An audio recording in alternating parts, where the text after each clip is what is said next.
Pai amoroso, à medida que nos preparamos para ver este vídeo, pedimos Tua presença e orientação, que ele seja um instrumento de mudança positiva em nossas vidas, inspirando-nos a sermos melhores em todas as áreas. Capacita-nos a absorver os ensinamentos com clareza e a agir conforme a sabedoria que ela oferece. Que esta mensagem nos fortaleça emocionalmente e espiritualmente, conduzindo-nos a um caminho de luz e amor. Amém.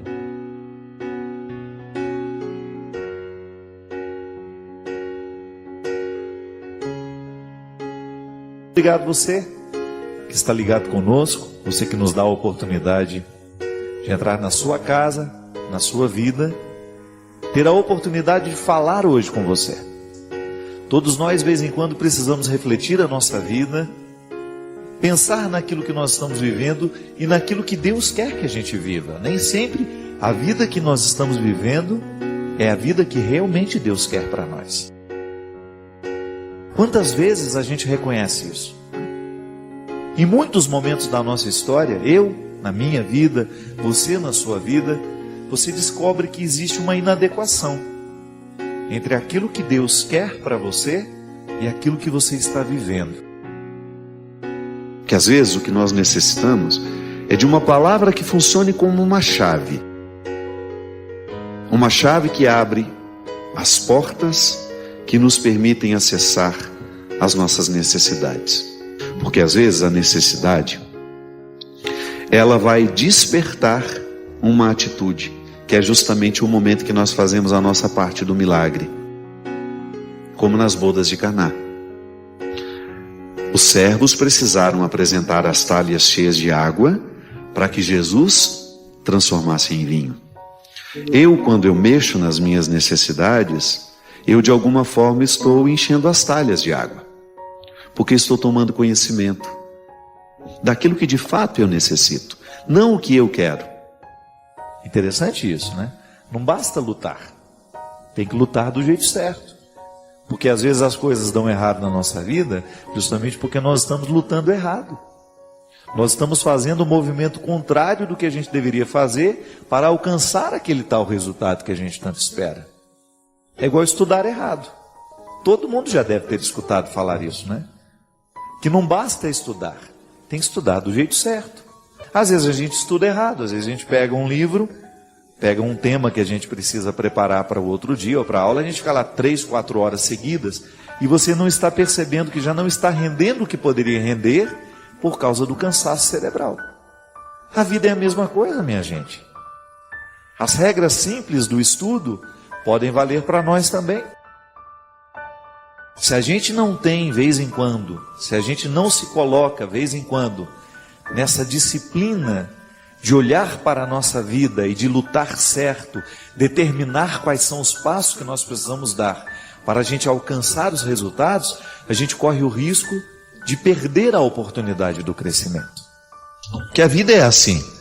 Se você pega a semente, se você vai lá na filosofia grega, a semente, ela tem todo o potencial da árvore, mas ela ainda não é a árvore, mas ela tem a potência, ela tem o potencial guardado dentro dela.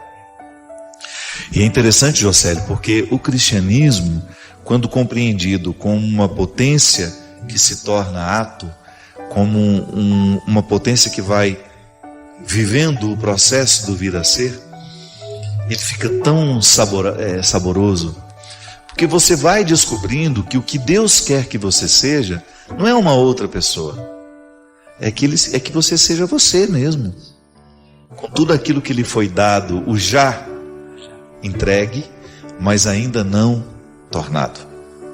E essa dinâmica, ela é muito inteligente, ela é muito saborosa.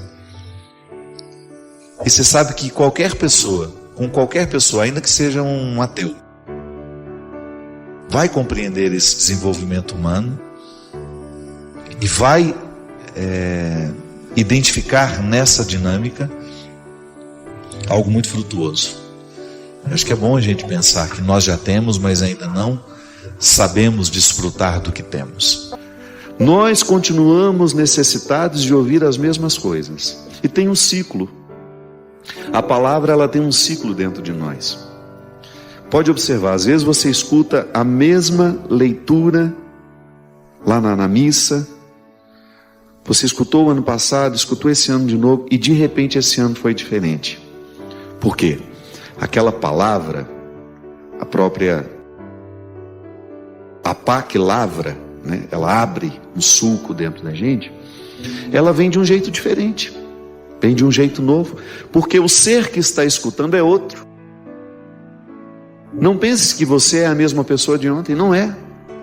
Os sentimentos são novos, você viveu experiências novas. Nós somos novos a cada dia, ainda que estejamos envelhecendo.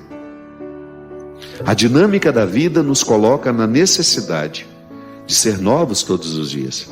Então, o ouvir de novo é importante, porque ali a gente tem a oportunidade de ruminar. Eu, graças a Deus, estou cada vez mais convicto de que a gente não tem que ter medo dos nossos defeitos. Eu não tenho medo de falar dos meus, sobretudo para as pessoas que me amam, que me acompanham. Elas sabem quem sou eu. Eu gosto de ter a oportunidade de ser verdadeiro. Porque quando eu sou verdadeiro, eu estou me dando a oportunidade de crescer.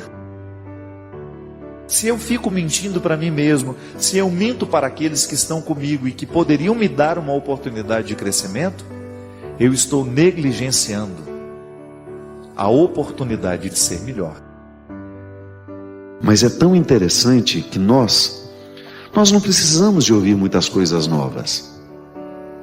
Às vezes nós precisamos ouvir a mesma coisa, mas de um jeito novo.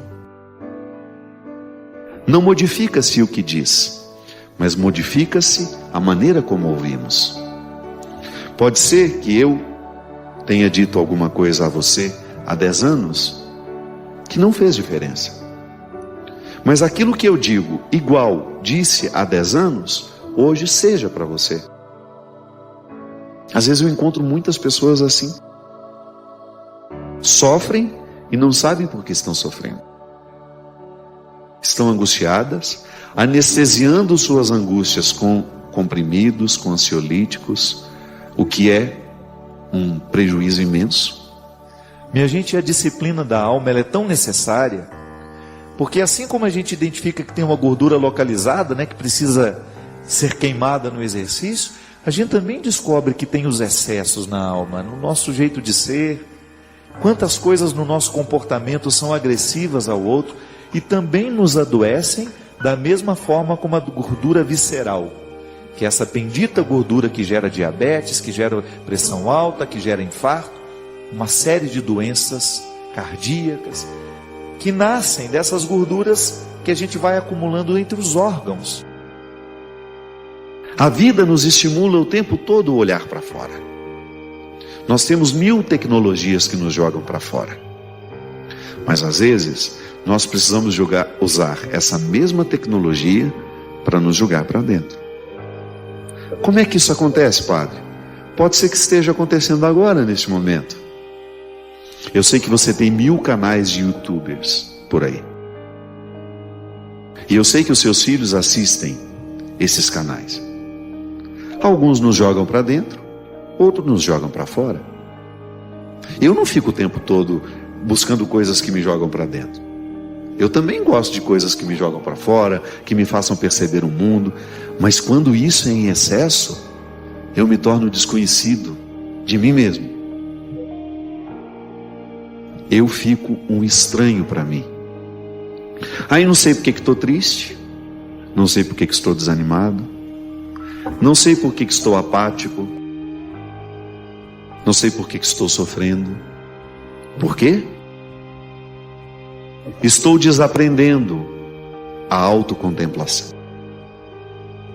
A nossa realização, ela passa por aquilo que nós sabemos de nós. Então, se eu vou à missa diariamente, se eu faço as minhas orações, se eu tenho um contato com essa palavra, mas não sou capaz de transformar o meu jeito de lidar com aqueles que estão ao meu lado, se eu não busco essa delicadeza no trato com as pessoas, se eu não sou nem educado, né? Eu estou permitindo que esse evangelho me transforme? E o pior de tudo, estou me tornando um contra-testemunho para quem me vê. Que uma coisa é você tomar as suas decisões e arregimentar a vida a partir das decisões que você tomou, de repente você ser capaz de colocar regras na relação com as pessoas e até mesmo estabelecer uma certa distância que você julga necessária naquela hora. Outra coisa é você destratar as pessoas. Outra coisa é você ser grosseiro com elas, você ser indelicado, você dizer o que o outro não merece ouvir, você até ser agressivo, porque às vezes as pessoas são agressivas e não estão percebendo. Estão sendo cruéis umas com as outras e não estão percebendo. Mesmo que a vida tenha te dado muitas oportunidades, mesmo que você tenha ficado doutor, que você tenha ficado muito rico, que você tenha tido muito sucesso na vida, o seu jeito de olhar para as pessoas e o seu jeito de ser gente será a partir da humildade e da simplicidade do Mestre, administrando melhor os nossos excessos, mudando o jeito como nós olhamos para as pessoas que trabalham com a gente, mudando o jeito como nós interpretamos os que estão ao nosso lado. Sempre digo isso, eu acredito de fato nisso. Quando Deus entra na nossa vida, Ele modifica. A primeira coisa que Ele modifica em nós é o nosso olhar. A gente passa a olhar de um jeito novo para nós e para os outros.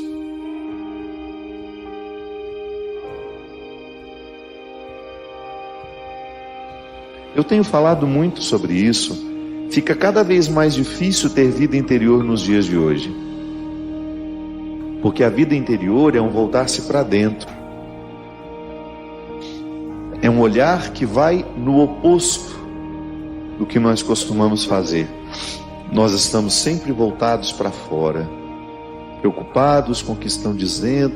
Cada dia é uma notícia que nos deixa ainda mais desanimados. Como é que nós vamos viver uma vida interior se nós estamos estimulados a ficar para fora o tempo todo? A gente não sabe nem mais fazer silêncio. Em quantos problemas você se envolveu, perdeu a sua paz, perdeu a sua concentração, desarmonizou você, acidificou o organismo, como eu gosto de dizer, aquela descarga de coisas ruins dentro de você, para uma situação que, se você estivesse um pouquinho escondido, tudo teria se resolvido sem até mesmo que você tivesse conhecimento daquilo. Sim, a facilidade com que a gente manda uma mensagem para o outro, e às vezes até a crueldade do horário que nós escolhemos mandar. É cruel. Às vezes você tem um assunto, você pode perfeitamente esperar amanhecer o dia, mas o espírito de porco que ronda-nos e que fica ali cavucando do nosso lado, coça no seu dedo, e você vai e escreve aquele assunto que você sabe que tirará o sono, ou aquela crítica, aquela palavra amargurada, doída, e você manda. Quantas vezes a gente se desrespeita assim? Quantas vezes eu fiz isso com pessoas que eu amo? Ao invés de esperar amanhecer o dia, o dedo coça, você não domina a ira, quer saber? Eu vou mandar agora. Tudo porque temos pressa. Tudo porque não sabemos lidar com o momento presente. Tudo porque nós estamos cheios de falsas urgências que estão nos adoecendo muito, muito. Quantas vezes, por questões familiares, eu também fui. Sabe aquela olhadinha que você dá no celular na hora que levanta de madrugada para fazer um xixi? Isso é coisa do diabo, não faça isso mais. Antes tinha aquela desculpa que é para orar a hora, né? Aí eu me lembro que um dia tinha lá uma mensagem de um parente. Às 3 horas da manhã, acordei para fazer um xixizinho, olhei aquela... Meu amigo, não, quem dera. Quem morreu? Quem dera. Um pouco pior. Porque se morre, a gente velho em terra.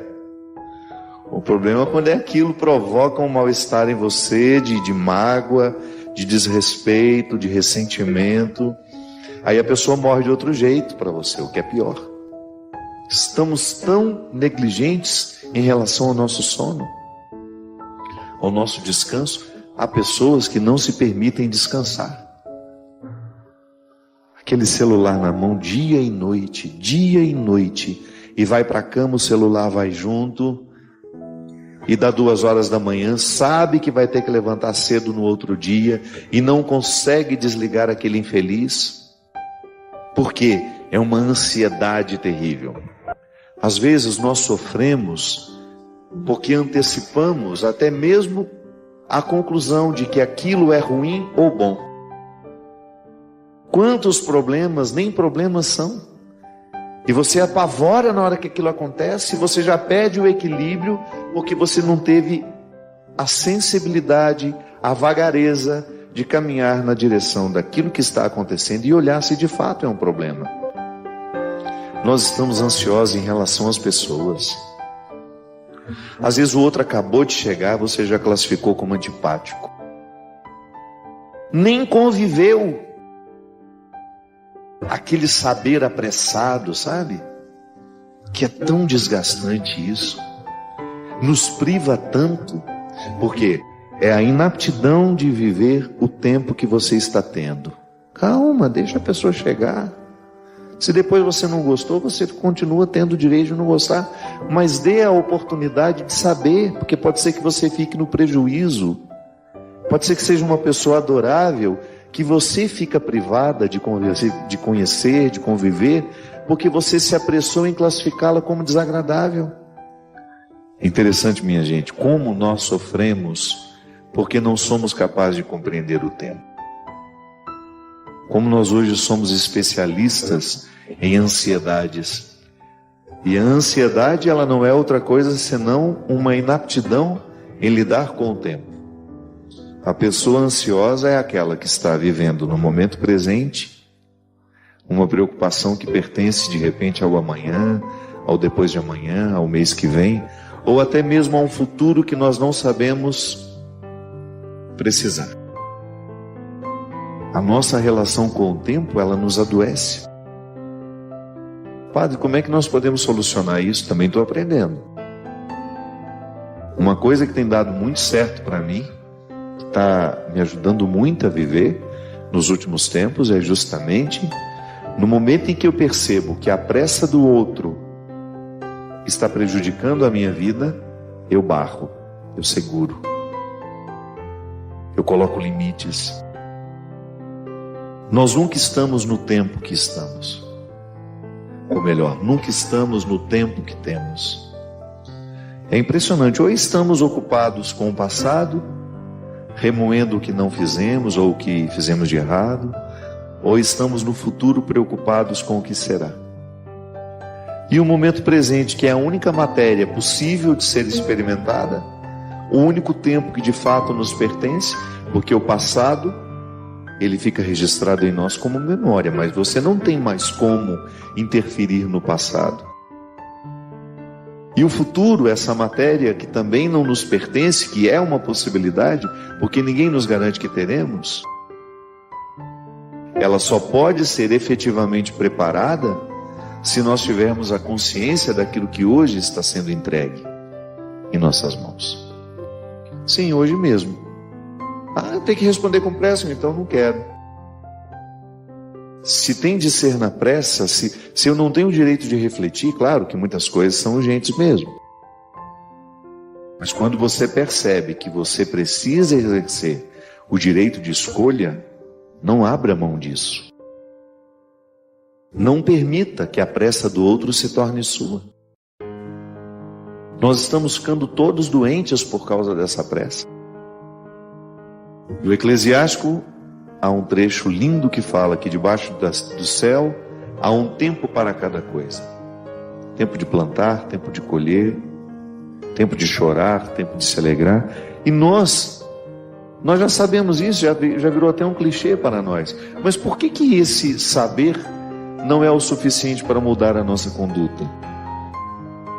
Sim, aí você chega à conclusão de que saber algumas coisas não basta.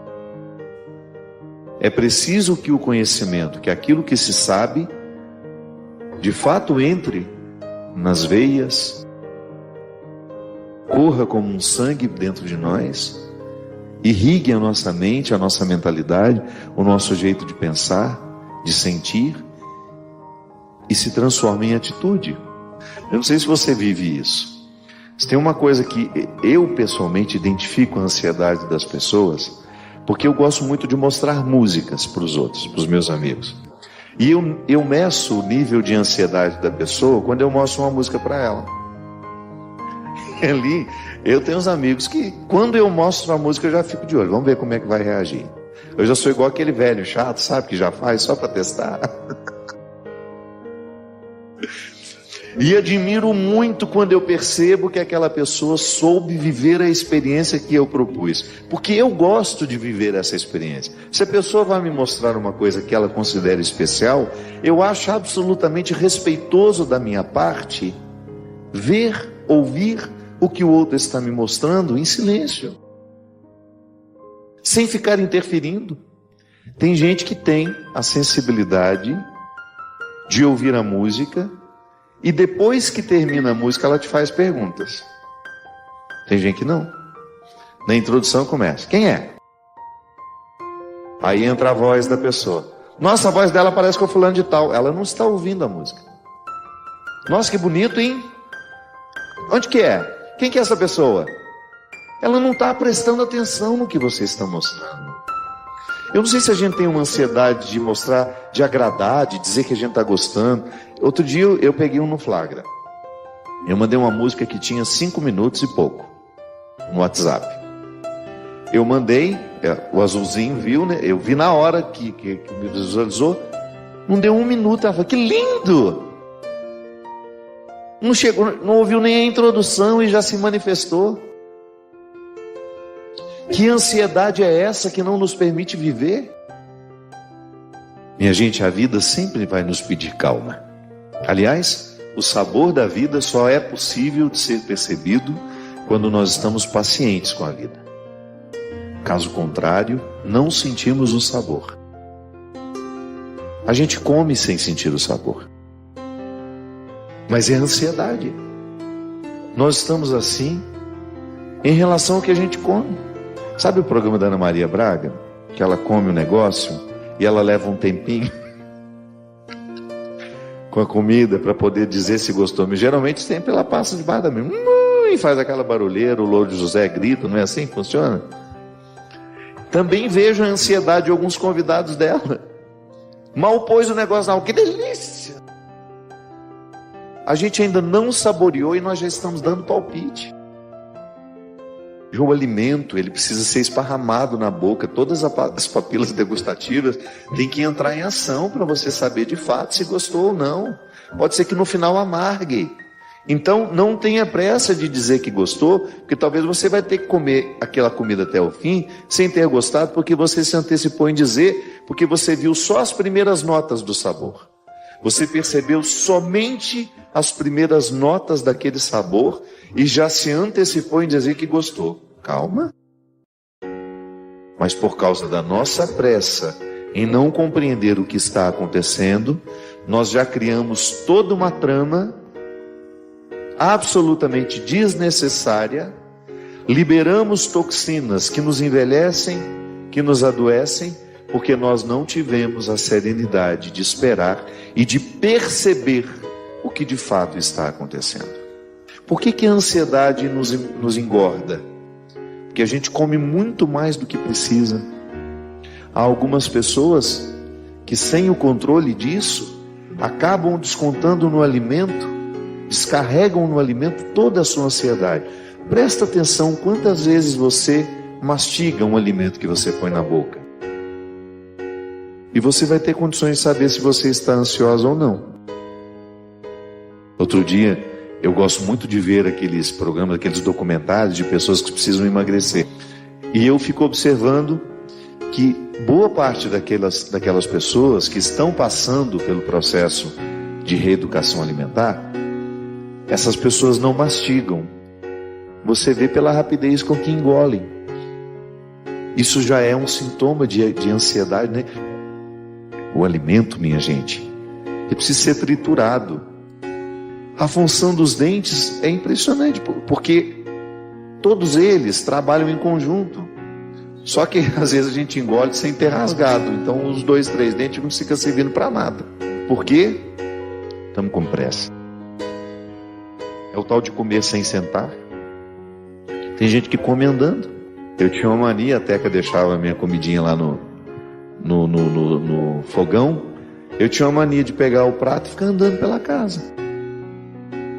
Eu perdi o ritual do alimento. E quanto mais rápido eu terminasse, melhor. Porque eu precisava me livrar da necessidade de comer. Eu tinha que ir para o computador, tinha que fazer isso, tinha que fazer aquilo. Olha que coisa horrorosa. Você lidar com o alimento que te faz vivo como um momento que você precisa se livrar rápido dele. Tem sido normal na nossa cabeça este comer com pressa, porque o alimento é um empecilho. A necessidade de comer tornou-se um empecilho para nós, porque nós precisamos de tempo para muitas outras coisas. E a gente começa a negligenciar o tempo necessário para nós. Eu não gosto de levar pesos no meu coração. Toda vez que alguma coisa está sendo pesada para mim, eu faço questão de dar um jeito, porque eu não acho que é justo. Não é justo a gente ficar levando pesos. Não, essa vida precisa ser vivida com leveza. E a oração nos ajuda a alcançar essa leveza. Eu fico o tempo todo percebendo o movimento deste mundo que está em mim, que está de fora. Como nós seguimos, como nós temos que continuar mesmo com o coração pesado.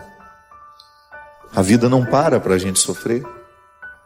O mundo não para as suas atividades para que a gente tenha a oportunidade de viver os nossos lutos, os nossos sofrimentos.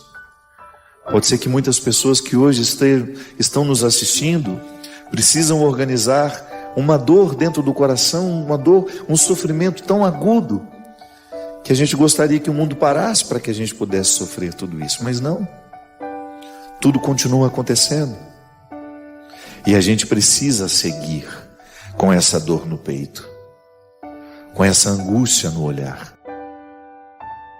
com esse peso sobre os ombros. E é doloroso pensar que a condição humana é assim. Aquilo que fazem com a gente corre o risco. Se não souber administrar bem o trauma que ficou, a gente tende a repetir o comportamento com outras pessoas. A psicologia nos ensina que é uma maneira que a pessoa tem de fazer justiça a si mesma. Inconsciente. É um processo inconsciente. Nem sempre nós sabemos por que a gente está fazendo isso. Fazer a reciclagem do nosso coração é muito importante. Pode ser que você também tenha aí os seus pesos, né? Todo mundo tem. Pode ser que você tenha um detalhe da sua vida, um fato, um acontecimento, uma pessoa que seja pesada para você. É bom a gente poder consertar a vida. Então eu não ganho nada fazendo uma pessoa sentindo-se mal com a vida que ela viveu. Agora eu ganho muito quando eu ajudo essa pessoa, através do discurso religioso, a reinterpretar o que viveu e descobrir que ela pode viver diferente. Ela não tem como alterar o passado, mas ela pode alterar as consequências do passado. E aí é a dinâmica da amorização que o Evangelho nos proporciona. Nós precisamos ser curados das culpas que nós alimentamos. Eu sei, eu digo isso por mim. Em alguns momentos da minha vida, eu não soube lidar com o arrependimento. Eu fui pelo caminho fácil da culpa. Aí, me sentindo a pior pessoa do mundo, o que acontecia? Eu mergulhava ainda mais no pecado. Porque a culpa, ela faz isso com a pessoa. Ela empurra a pessoa para aquele território onde ela se destrói. Pode ser que você esteja precisando se reconciliar com o seu coração. Mas para reconciliar-se com o seu coração, você precisa passar pela reconciliação com o outro. Não perca tempo não. Foi Jesus que nos ensinou que toda vez que o nosso coração está machucado, magoado, que toda vez que alguém nos ofende, nós precisamos olhar nele. Precisamos ter os olhos nele e ter a mesma atitude que ele teria se estivesse aqui. Não podemos estar. Faça isso. Faça esse bem a você. Perdoe.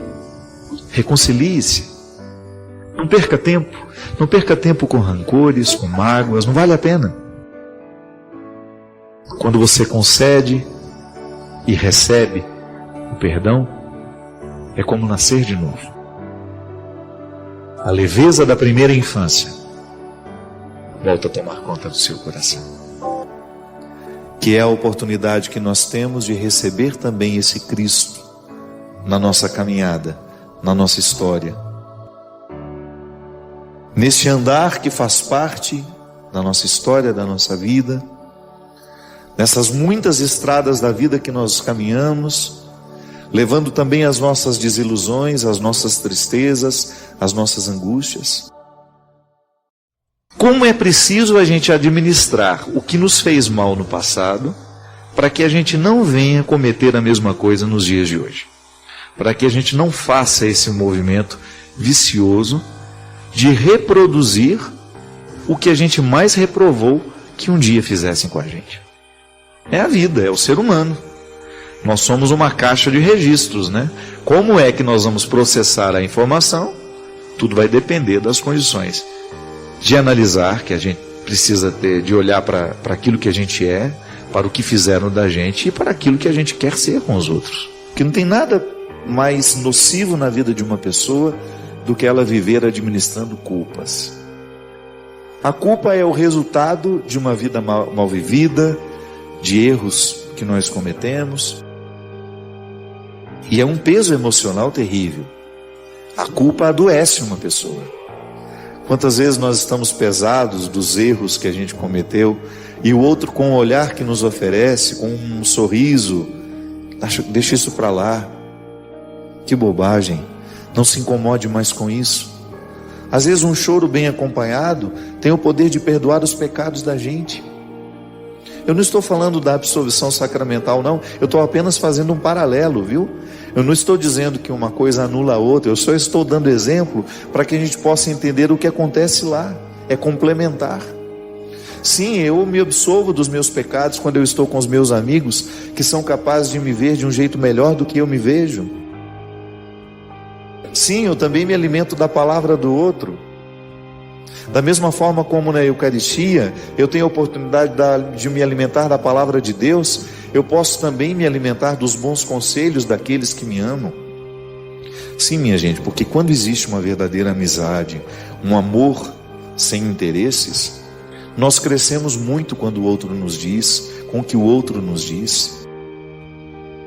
Os nossos equívocos são tantas vezes resolvidos através de bons amigos.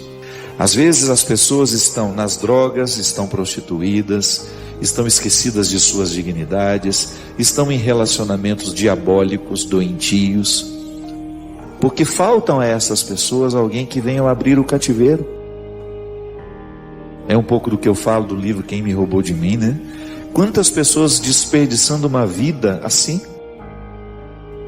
E às vezes até em nome de Deus, mantendo estruturas diabólicas em nome de Deus, não tendo coragem de questionar um marido, de parar uma agressão em nome de Deus.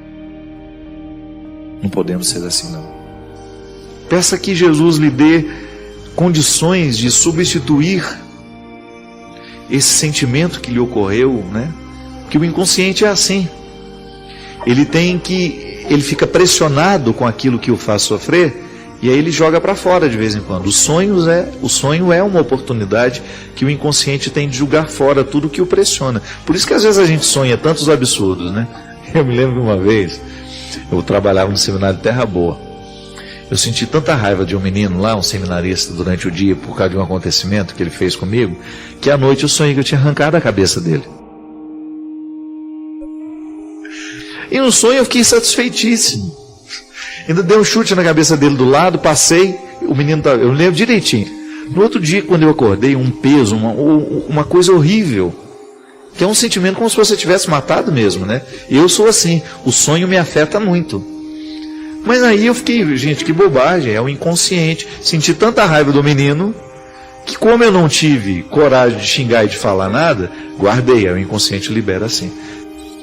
Quando eu me sinto arrependido, eu tenho uma disposição para mudar aquilo que foi feito de ruim. Ainda que eu não possa alterar o passado, mas o arrependimento me coloca condições de alterar o presente e o futuro. Eu quebrei este copo, eu estou arrependido. Eu não tenho como reconstruir o copo, mas eu posso estabelecer uma relação diferente com os copos que virão a partir de agora. Só um exemplo simples de cuidado, né? Então tá bom, eu sei que o copo é frágil, eu não vou lidar com ele de qualquer jeito. Pego a fragilidade do copo e passo para refletir a minha. Eu sou uma pessoa frágil. Eu sei exatamente que, se ficar exposto a um determinado tipo de situação, o diabo faz a festa em mim. Então eu prefiro não me expor àquelas situações. Mas e se é ficar alienado? Não. É ficar dentro daquilo que eu sei que é melhor para mim. Eu não tenho necessidade de me expor a determinadas situações que eu sei que falarão alto demais e que poderão muito bem me retirar do meu eixo. Sim, quando nós estamos com o outro, nós nos alimentamos da presença do outro. Eu sempre digo isso. Quando nós nos sentamos à mesa, não é só o corpo que nós alimentamos, não é só a fome do corpo que nós matamos. Nós matamos também a fome que nós temos uns dos outros. Isso é eucarístico. Estar à mesa com o outro é eucarístico. Nós estamos nos alimentando do que o outro espiritualmente nos oferece: seu amor, sua amizade, sua fidelidade, sua compreensão. Estar à mesa com um filho, sem pressa, com demoras, com o luxo da demora, né? Porque hoje demorar é um luxo. A gente quase que não tem direito a demorar. Fast food, sempre muito rápido. Comemos rapidamente. Às vezes não sentamos à mesa. Não dá tempo.